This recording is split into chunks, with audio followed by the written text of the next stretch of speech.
A Windsor restaurant is being threatened with legal action after a customer's refusal to wear a mask. Plus, we knew it was a hot market, but how about the hottest in Canada? Housing prices in Windsor saw the biggest increase anywhere in the country last quarter. As we take a look outside here, a chance of rain tonight, but the fall colors are sure in full effect downtown. There's a bit of wind coming from the southeast, 16 degrees right now. Colette Kennedy with the full forecast this evening. I'm Chris Hensing. Thanks for joining us. We are just hours away from a midnight strike deadline for Unifor workers at FCA's Windsor assembly plant. The union says they have a strong strike mandate and canceled a tentatively planned press conference for late this afternoon. Now, the negotiations follow what Unifor's national president calls a home run deal with Ford. FCA won't comment on the negotiations beyond saying they're committed to reaching an agreement. This week started with a post from Unifor Local 444 saying the talks were, quote, not quite where we feel they should be. Now, in the latest national bargaining update posted online, Unifor said that FCA continues to challenge the union on key elements of the pattern agreement. So that's the Ford deal, including items relating to wages, lump sums, and healthcare benefits. The committees remain hopeful that we will reach a tentative settlement by the deadline, continuing to say, however, if FCA continues to push back on the pattern and refuses to deliver concrete investment commitments, the likelihood of job action grows. The local plant in Windsor is on layoff this week, the city's largest employer with more than 5,000 union employees, and the recent loss of the third shift has employees ready to strike if needed. If it has to happen, it has to happen. I mean, at the end of the day, we're fighting for our futures, right? We're fighting for a better outcome for tomorrow, and we're fighting for Windsor in general, because without FCA in Windsor, who knows what we'd look like. We'll have updates on that story at cbc.ca/Windsor and on Windsor Morning tomorrow morning with Tony Doucette. An encounter at a local takeout window has turned into threats of legal action. The restaurant was sent a letter accusing it of discrimination after refusing service to someone not wearing a mask. In that letter, a $20,000 demand to make it go away. Jacob Barker has more on that. New Dang was working at this takeout window last Wednesday when a man approached without a mask. The restaurant's policy is that even outside, because people have to get within 6 feet of the window, they must wear a mask. I even offered to give him one, and he refused everything, but he wanted to leave his card here, and when he stepped forward to leave his card here, but we're not social distancing, and that puts everyone in danger, and I didn't want that. Dang says that after a few minutes of conversation, she got an owner involved with the hopes of bringing the situation to a conclusion. He said, "You can't ask me for the medical paper, whatever." I said, "I didn't ask you for medical paper, but I just asked you to wear the mask to get into the window because it's for our safe, as staff to be safe." So, and start from there, and he just denied it. Anderson says she was also concerned about her husband and co-owner who has a medical condition. She says the man, who identified himself as a lawyer, left without taking his food. On Friday, a letter was hand-delivered from the law office of Antoine Dailly. It said that a claim of discrimination will be filed against the restaurant for violating the Ontario Human Rights Code and demanded the restaurant hand over video footage from Wednesday evening. It also offered to settle the matter without process if they paid $20,000. I don't think it has any merit. We have the right to refuse service. This is our business, our establishment. If you don't want to follow the government rules, stay home. When it comes to walk-up takeout windows, there is nothing specific in the city's bylaws or the health unit's order. This lawyer says that businesses do have the right to refuse service providing they don't discriminate, but under Ontario's Health and Safety Act, they also have an obligation to protect employees. He says that creates conflict. I really feel for business owners at this time because, at the expense of not disrupting or angering those that have claims about masks and when to wear masks and their rights, they've left this legislation in many of the areas, across the jurisdictions and across the province in a situation where businesses are being forced to deal with it on a case-by-case basis. The restaurant says it is already incurring costs from the situation, and it's retaining a lawyer of its own. We reached out to Antoine Dailly, who signed the letter given to the restaurant numerous times, but have not received a response. Jacob Barker, CBC News, Windsor. You can read more on that story if you go to our website, cbc.ca/Windsor. The Windsor-Essex County Health Unit reporting 2 new cases of COVID-19 today. That brings the total active cases to 64 in our region.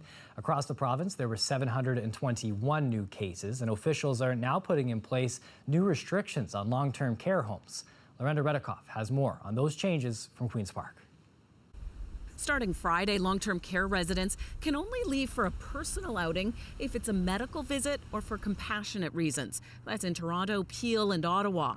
65 long-term care homes in the province are now listed in an outbreak. We're seeing these cases leak into or spill over into the older population. And it's the older, more vulnerable population where these cases are going to translate into both hospitalizations and also mortality. What I'm seeing right now is using the case fatality rate that we had over the summertime. I'm expecting to see around 250 deaths here in Ontario over the next 30 days. He's a statistician who tracks all the numbers and expects daily cases to hit 1,200 by Halloween. He finds the increasing test positivity rate concerning. Health officials say today's rate hit 3%. Yesterday, 3% is worrisome. It may reflect that less tests were done. However, it also indicates that we see transmission in the community at this point. A week ago, more than 40,000 tests were processed. Cases were in the 500s. Today, testing numbers are way down by more than 10,000, yet cases are up. Yesterday, the chief medical officer suggested a possible plateauing in daily cases. Some experts say it's too early to say. Plus, there's still a testing backlog. Ontario is far from meeting its goal of 50,000 tests a day. Before we attribute anything to a plateau, I would like to see a trend going on for a couple of weeks. We also have to remember that it's only been about 5 days since we've put in the restrictions. It takes a minimum of 7 to 10 days before you even see the first signs of it working. And more likely 2 weeks. The case numbers are not reliable. They are, without a doubt, underestimates, without a doubt. So we are not finding the cases that do exist, and we know the cases are there because the tests have been done and the backlog are being processed. The province is trying to improve tracking, today announcing more contact tracers will be hired. Lorenda Redikoff, CBC News, Toronto. A Royal LePage survey has pinpointed the Canadian city that saw the biggest increase in housing prices in the last quarter. You might have guessed it. It's right here in Windsor. The CBC's Jason Veal joins us live with more. Jason, we knew it was a hot market, but why is Windsor the hottest in the country right now? Well, Chris, high demand and a low inventory continue to fuel what's been called a seller's market over and over again. And industry experts told me today that it really boils down to a few things as to why Windsor really sticks out when you compare us to the rest of the country. They say there's a vibrant out-of-town investor market that's making a big difference in driving those home prices up. Some believe that people who might have moved away years ago are now coming back, in part because living here is more affordable compared to other regions as well, and a booming condo market like there's never been before, which some believe it was really non-existent in years past, is now really coming back. And in that Royal LePage report, Quebec and Ontario were saw the largest increases across Canada, and out of those two provinces, Windsor topped that list. So take a look at this. You can see the average price of a home in Windsor rose 17% year over year in the third quarter. That's compared to other areas like Oshawa at 15% and Hamilton at nearly 14%. And it's impossible to crystal ball how long before the housing market here peaks and supply and demand begin to even out. But one realtor says it's tied a lot to immigration. What people don't realize is that the biggest factor to our real estate market is immigration, and we're not talking about the refugees coming in. We're talking about vetted immigration, sponsored immigration, who come here with money and are buying up real estate as well. Your low 200 price range starting to become extinct. Our 100 to 200 price range is pretty much done. When I started this in 2008, this career, the average sale price was about 135. So that really gives you some perspective. And he says the housing prices that he noticed when he first became a realtor here in Windsor was kind of this region's little secret. And he says that secret seems to have gotten out. And this region, in terms of the housing prices, is now just starting to catch up to the rest of the country. Yeah, Jason, a big piece of the puzzle here is development, too. We've heard about that to help with what many have called a housing crisis in Windsor, Essex. How does that play into this, though? Well, the City of Windsor's chief building official calls the market when it comes to home development robust at the moment. He said last year there were 193 permits issued for single-family homes, which he says was big for Windsor. And this year that number rose yet again, modestly 6%. And developers consider a number of things when they decide whether or not they want to put shovels in the ground, who they're targeting, what types of homes they're after, but also pre-sales play a factor for a lot of these developers. But there are other things being considered. Generally, a rule of thumb in Windsor has always been where the auto industry goes, Windsor's economy goes, and that was always my crystal ball, and looking for reads on where the housing market is going, and looking at how the automakers are doing, and how Chrysler's doing. Obviously, is a great big employer in Windsor. And to give you some more perspective, in that Royal Page report that was just released today, across the country, the average home price is now nearly $700,000, which in Windsor is still much, much lower than the national average, where our average home price is sitting at $325,000. Thanks for this, Jason. The CBC's Jason Vio live tonight. An agonizing choice for a lot of parents, online or in-class learning. It's a choice first made back in August, but they can switch. That deadline, it's creeping closer. The CBC's Tamina Aziz with one parent's decision process. Laura Christensen is transitioning her 9-year-old daughter from remote learning to in-person classes. Her daughter is in French immersion. It's very difficult for her to learn French when she's not from a French-speaking home. She says she wanted to wait until schools were better adjusted with their safety protocols. Now she thinks they have. I'm kind of antsy in a sense that my daughter isn't learning as well as I think she would be if she was in school. But her decision doesn't reflect the trend. It's actually the reverse, according to the local teachers union. Well, I think it's a really difficult decision for parents to make because the numbers are fluid across Ontario in terms of COVID cases and rates. And if you look at other parts of the province, the numbers seem to be rising. So we are noticing across the province, many parents are making the switch from in-person to virtual. He says if schools do notice a surge in parents switching to online learning, they'll have to reorganize the system, meaning some students will have new teachers and teachers will have new students. Imelda Burney of the Windsor-Essex Catholic District School Board thinks parents will be more comfortable with making a decision this time around.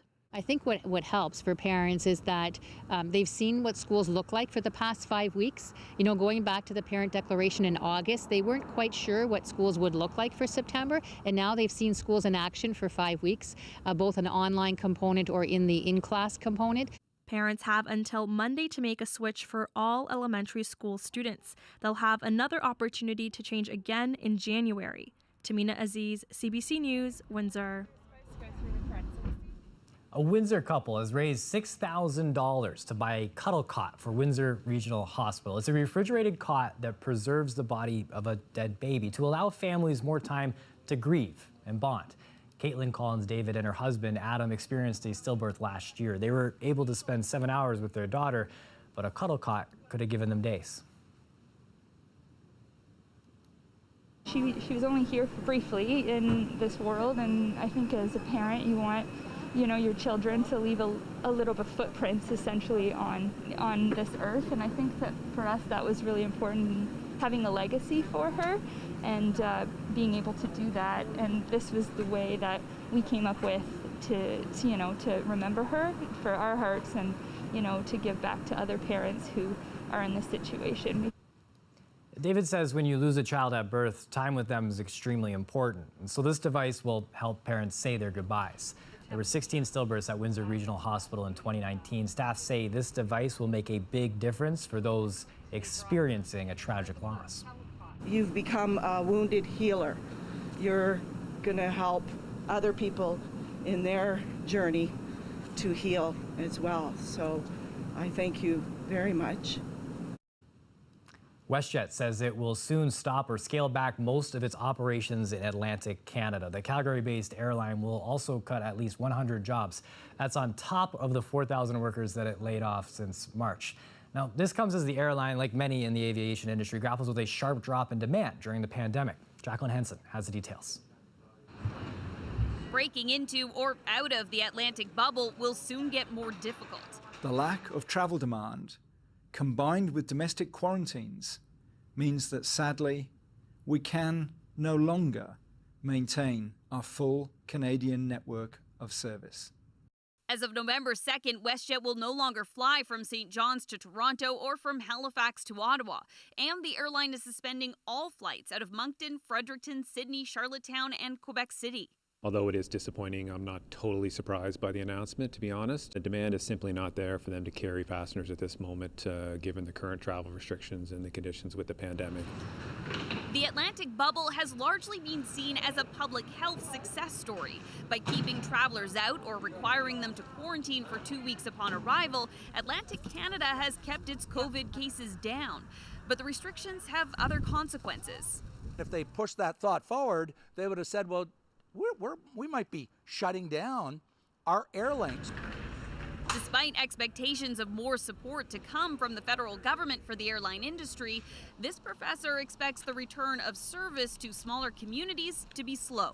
The airlines are going to go to on the routes where the money is. The smaller communities, they're probably, many of them were losing money or at best breaking even money, even in the good times. And so I think there'll be a much more hard-nosed approach post-pandemic to looking at the potential profitability. WestJet says it is committed to returning to Atlantic Canada when the situation improves. In the meantime, passengers whose flights are canceled will get a WestJet travel credit, but no refunds. Jacqueline Hanson, CBC News, Toronto. As we take another look outside here, you can see the clouds in the sky, and they do bring with them a small chance of rain. We'll let Colette Kennedy break down the details of the likelihood and what will happen for the rest of the week when she joins us next.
Joining us now for a live look at the weather is Colette Kennedy. Colette, I look out those windows and you see those dark early sunsets and the clouds around, they're not helping out. No, you know, we do have this system that's kind of pushing in here, and boy, oh boy, we're seeing some clouds coming in. But the winds, I want to kind of focus on these because, you know, we're not getting a whole bunch of rainfall out of this next system, and I suppose in a way that's a good thing, but it's the winds that I'm going to focus on because that's going to be what we're going to see more of. And they're also going to have an impact on our temperature and the timing of things with our temperature. And what I mean by that is it's one of these flip-flop situations where we're actually going to have, in a sense, our temperature kind of rising through the overnight hours, and then we hit our daytime high early in the day on Thursday, and then the temperature actually falls into the afternoon. So everything's kind of mixed up a little bit as we go through tonight and into Thursday. But have a look at some of these, our wind gusts, as we're just heading a little bit later on into this evening. We're going to see that southerly flow quite strong at times, some of those gusts possibly exceeding 60, even potentially 70 kilometers an hour. And then as we look ahead into Thursday, things will calm down as we get a little later on into the afternoon hours. So at least it's somewhat brief in nature as the system pokes its way through. This is a look at our current temperatures in terms of what we're seeing. So kind of mid-teens, essentially mid-teens all around. That's sort of the warm front, and a lot of that moisture not even actually reaching the ground, so it's drying up in the upper atmosphere, so we're getting some virga there. Now there's more heavier rains, a steadier rain that's just back to the west of us. So this looks like it's coming through, and that's kind of like fooled you because it sort of dries up and pushes northward. Then the next scenario is this moving in and trying to fill in from the south, but even that may skim, still looking like it may skim eastward from us. And so that's why I'm saying I'm not sure that we're going to see a lot of moisture precipitation from this one. And essentially by tomorrow afternoon, I'm actually hoping that we're going to see some of this cloud breaking up so that we can get some sunny breaks coming in, so that tomorrow afternoon our sky conditions actually may be improving a little bit, and just some spotty showers then coming through after that. So it may be more that the winds are the situation with this than it is actually the wet weather that we're going to get from this one. So just having a look at that situation. In terms of what we've got for you overnight tonight, those temperatures again rising as we go towards morning. That's what I mean by the flip-flop. And then your highs not reached in the afternoon, those reached earlier in the day, and then we're getting that shot of that colder air that's going to be moving in. So that's why I really want you to take note, not so much of what you're seeing in terms of the temperature here. It's not going to be in the afternoon. It's this temperature here. I want you to look at that shot of colder air that's going to be reinforced into Friday morning. It's a chilly one, and it's not just that, it's into Saturday morning. So that start to the weekend, whatever your plans might be, if they involve getting outdoors, it'll be just a little bit chilly that Saturday morning, Chris. Well, hopefully that wind, if it breaks open the clouds, at least we have the sun to look forward to. There's something. You absolutely do, and I just love that you always see the bright side of things. We're getting there. We're getting there. 2020 has been long, but we're still finding happiness. You find it. Thanks, Colette. You're welcome. Now, one of the big moments during this pandemic has been that call for people to be active during the pandemic, but there are some people who have had a harder time doing that. It turns out it's children. We'll have that next.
As more Canadians gain access to the federal COVID alert app, there's been a huge jump in how many of us are actually downloading and using it. Nearly 4.4 million downloads since it was launched at the end of July. And the Prime Minister says that more than 1,500 users across the country have reported a positive test through the tool. That's almost double the number from 2 weeks ago. 7 provinces and territories are on board. Most recently, Prince Edward Island and Quebec, which has the highest number of COVID cases. Alberta and British Columbia have yet to sign on. Now, staying home during the pandemic has kept many of us safe, but the unintended consequences of that has been a big drop in physical activity for a lot of people, none more so than young Canadians. Now, with many physical education programs suspended, some schools are looking for ways to keep kids active. CBC Health reporter Vic Adopia has more. With an unusually quiet summer behind them, the fall just got more physical for these grade 9s. It's really different in me. I haven't played lots of sports in a while, so it's really fun to be active again with my friends. Physical distancing rules put a new twist on the game. You can't really communicate with other people. It becomes harder to play the game. Getting students moving again has taken on a new urgency. A survey found only about 5% of Canadian children met basic physical activity guidelines in the early part of the pandemic. For teens, it was less than 1%. Schools are now dealing with the consequences. So physical educators have reported back to me that the physical activity levels have been alarming.